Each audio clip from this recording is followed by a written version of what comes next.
জামাত ইসলামীর রাজনীতির ধরন পাল্টে দিল ডাকসু শিবির। দর্শক, ডাকসু নির্বাচন থেকে শুরু করে ডাকসু পরিচালনা, যেহেতু শিবির নেতৃবৃন্দ বিজয়ী হয়েছে এবং শিবির নেতৃবৃন্দই ডাকসু পরিচালনা করে আসছে মেয়াদ প্রায় শেষের দিকে, এটা জামাত ইসলামীর রাজনীতির একটা সফল প্রজেক্ট। যদিও শিবির কিংবা ডাকসু কেউই জামাত ইসলামীর কথা চলে না, জামাত ইসলামী লেজুর ভিত্তিক কোনো সংগঠন নয়। শিবির পুরোপুরি স্বাধীন এবং স্বতন্ত্র সংগঠন, ডাকসু তো আরো স্বাধীন এবং আরো স্বতন্ত্র সংগঠন। ডাকসু নেতৃবৃন্দ শিবির পরিচালনা করলেও শিবিরের নীতি আদর্শ বা শিবিরের সিদ্ধান্ত আর ডাকসুর সিদ্ধান্ত এক না। ডাকসু চলে ডাকসুর গঠনতন্ত্র অনুযায়ী। তা সত্ত্বেও এটার মাধ্যমে জামাত একটা এক্সপেরিমেন্ট করতে পেরেছে বলে আমার কাছে মনে হয়েছে। এবং জামাত ইসলামের রাজনীতিতে অলরেডি যে বড় ধরনের পরিবর্তন ডাকসু নির্বাচনকে কেন্দ্র করে বা ডাকসু নির্বাচন এবং ডাকসু পরিচালনার সফল প্রজেক্টের মধ্য দিয়ে এটাকে একটা প্যারাডাইম শিফটও বলা যায়। দর্শক, ডাকসু ভিপি সাদিক ক্যামের একটা বক্তব্যকে কেন্দ্র করে আমার এই আলোচনা। নারী হলে প্রচলিত সান্ধ্য আইন শিথিলের দাবি ডাকসুর। এখন ঢাকা বিশ্ববিদ্যালয়ের নারী হলগুলোতে সারা রাত বা 24 ঘন্টা নারীদের চলাফেরার সুযোগ থাকা উচিত কি অনুচিত, এই বিতর্কে আমি যাচ্ছি না। এটার পক্ষে বিপক্ষে নানান কথাবার্তা বলা হচ্ছে। আবার নারীদের জন্য আলাদা ফিমেল জোন, সেফ জোন তৈরি করা, টিএসসি ক্যাফেটেরিয়ায় আরো বিভিন্ন জায়গায় নারীদের জন্য একটা সেফ জোন ঢাকা বিশ্ববিদ্যালয়ে গড়ে উঠেছে। বিশেষ করে যারা পর্দানশীল নারী, একসময় ঢাকা বিশ্ববিদ্যালয়ে ঠিকভাবে পর্দাই করা যেত না, বরং যারা পর্দা করতো তাদেরকে হেনস্থার মুখোমুখি হতে হতো, তাদেরকে হয়রানির শিকার হতে হতো। অনেক ক্ষেত্রে টিচাররা ক্লাস থেকে বের করে দিতেন, অনেক ক্ষেত্রে তাদের নাম্বার কমিয়ে দিতেন, মুখ খুলতে বাধ্য করতেন। এরকম তাদের ধর্মীয় অধিকারকে লঙ্ঘন করা হয়েছে। সেই ঢাকা বিশ্ববিদ্যালয় এখন ধর্মীয় অধিকার পুরোপুরি ভাবে তো প্রতিষ্ঠিত হয়েছে, অ্যাট দি সেম টাইম তারা এখন প্রোটেক্টেড ফিল করে, সেফ ফিল করে এবং তাদের ধর্ম পালনের সব ধরনের সুযোগ ডাকসু এবং বিশ্ববিদ্যালয় প্রশাসন নিশ্চিত করছে। কোনো হয়রানি বা এরকম কিছু নাই। কোনো একজন নারী যদি চান যে তিনি পর্দা মেনটেন করে তিনি ঢাকা বিশ্ববিদ্যালয়ে পড়বেন, তিনি পারেন। এতে তিনি টিএসসি ক্যাফেটেরিয়া খেতে গেলেও যে তিনি মুখ খুলে খেতে হবে, অন্য কেউ দেখে ফেলবে, এরকম কোনো সুযোগ নেই, সেফ জোন। কারণ এটার পক্ষে বিপক্ষে কেউ কেউ, বিশেষ করে যারা বামপন্থী, তারা এটা মানতে পারছে না।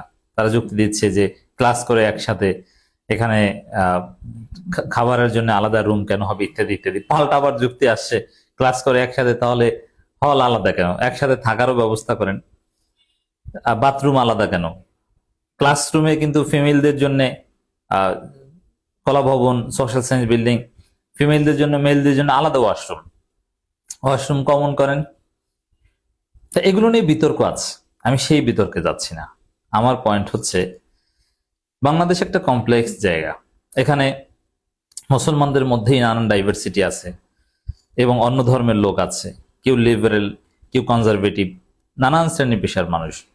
তো সবাইকে কন্টেইন করে এই দেশটা চালাতে হবে। আপনি তো কোনো একটা জনগোষ্ঠীর উপর কারো মতাদর্শ চাপিয়ে দিতে পারবেন না, এটা সম্ভব না। আপনি এই রিয়ালিটিতে মোরাল পুলিশিং করতে পারবেন না, আপনি করতেই পারবেন না। অথচ জামাত ইসলামের রাজনীতি, জামাত ইসলামের ধরন, এটা কি ছিল? একটু পিছনের দিকে যান, কল্পনা করেন।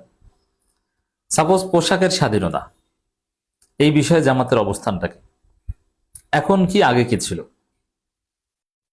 মোরাল পুলিশিং, এই বিষয়ে জামাতের অবস্থান আগে কি ছিল, এখন কি? এর উত্তর হচ্ছে যে পোশাকের স্বাধীনতা মানে শালীন পোশাক পরতে হবে, এটাই জামাতের রাজনীতি। শালীন পোশাকের জন্য জামাতের নেতৃবৃন্দ ওয়াজ করতেন, জামাতের শিক্ষক যারা, জামাতের রোকন, তারা ক্লাসে নসিহত করতেন তোমাদের শালীন পোশাক পরতে হবে, পর্দা করতে হবে। শালীন পোশাক মানে এখানে পর্দা। নিজের স্ত্রী সন্তান থেকে শুরু করে সবাইকে এ বিষয়ে আহ্বান জানানো, এটা জামাতের একটা মৌলিক বিষয় ছিল। এবং যে কোনো অন্যায়, যেমন যাত্রাপালা, পুতুল নাচ, অশ্লীলতা বলতে আমরা যা বুঝি বা সমাজে দেখি, এগুলোর বিরুদ্ধে জামাত ইসলামের লোকজন একটা জোরালো অবস্থান অতীতে ছিল। বরং গ্রামে গঞ্জে বিভিন্ন প্রাচীন মেলার নামে যাত্রাপালা, পুতুল নাচ ইত্যাদি ইত্যাদি, তো এইগুলো, এই কেন্দ্রিক যে অশ্লীলতা, এগুলো বাংলাদেশের বিভিন্ন প্রান্তে জামাত ইসলামের লোকজনেই এলাকাবাসীকে নিয়ে এগুলো ধ্বংস করেছে। আমি নিজে দেখেছি 144 বছরের মেলা, সেটা জামাতের লোকজন, অন্যান্য ইসলামপন্থী বা সবাইকে সাথে নিয়ে নেতৃত্বে জামাতের লোকজন ছিল, সেই মেলা বন্ধ করেছে। তারপরে সেখানে যাত্রা বলা হতো, সেটা বন্ধ করেছে। এখন সেখানে ওয়াজ হয়, 7 দিন ব্যাপী ওয়াজ মাহফিল। তো দর্শক, এটা ছিল জামাতের রাজনীতির দাওয়াতি অন্যতম কাজ। শালীন পোশাকের জন্য তারা ওয়াজ করবেন, বলবেন। অনেক ক্ষেত্রে moral policing was part of Jamaat Islami politics, believe it or not. শিবিরও এক সময় করতো, রাজশাহী বিশ্ববিদ্যালয় শিবির মোরাল পুলিশিং করতো, কেউ স্বীকার করতে পারবে না। কিন্তু সেই জামাত, সেই শিবির যুগের বাস্তবতায় তাদের দাওয়াতি স্ট্র্যাটেজি, দাওয়াতি মানহাজ পরিবর্তন করেছে, যার ফলে রাজনীতিতে একটা পরিবর্তন এসেছে। এখানে নারীদের অধিকার, বিভিন্ন শ্রেণী পেশা, বিভিন্ন মতাদর্শের নারীদেরকে অ্যাকোমোডেট করে ধর্মপ্রাণ, ধর্মভীরু, জাস্ট নামকাওস্ত ধর্ম পরিচয় ধারণকারী অথবা ধর্মবিরোধী, স্বেচ্ছাচারী, মানে নিজে যা ইচ্ছা তা করবে, কোথায় কি নিয়ম এটা দেখবে না, আমার ব্যক্তি স্বাধীনতা, পার্সোনালিজম, এরকম নানান মতবাদে বিশ্বাসী সবাইকে কন্টেইন করে কিভাবে সফলভাবে, সুন্দরভাবে, বরং শালীনতার সাথেই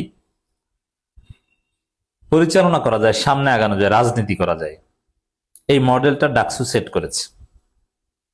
দেখেন, এই যে ঢাকা বিশ্ববিদ্যালয়ের ছেলেরা, ডাকসুর ছেলেরা, তারা নারীদের পোশাকের স্বাধীনতার পক্ষে, মোরাল পুলিশিং এর বিপক্ষে।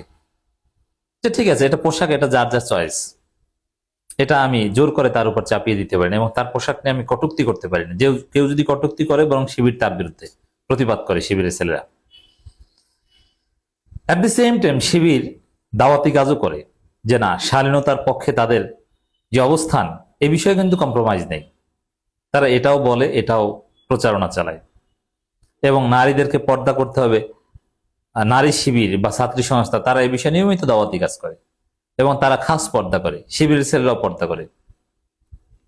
সোশ্যাল ডাইভার্সিটি, এটাকে রিয়ালিটি হিসেবে নিয়ে এই বাস্তবতার মধ্যে কিভাবে দাওয়াতি কাজ করা যায়, দিনী কাজ করা যায়, ইসলামী আন্দোলন, একামতে দিনের কাজ করা যায়, এবং এই ডাইভার্সিটি মাথায় রেখে কিভাবে সফল হওয়া যায় পলিটিক্যালি, এটা ডাকসু আদায় করেছে।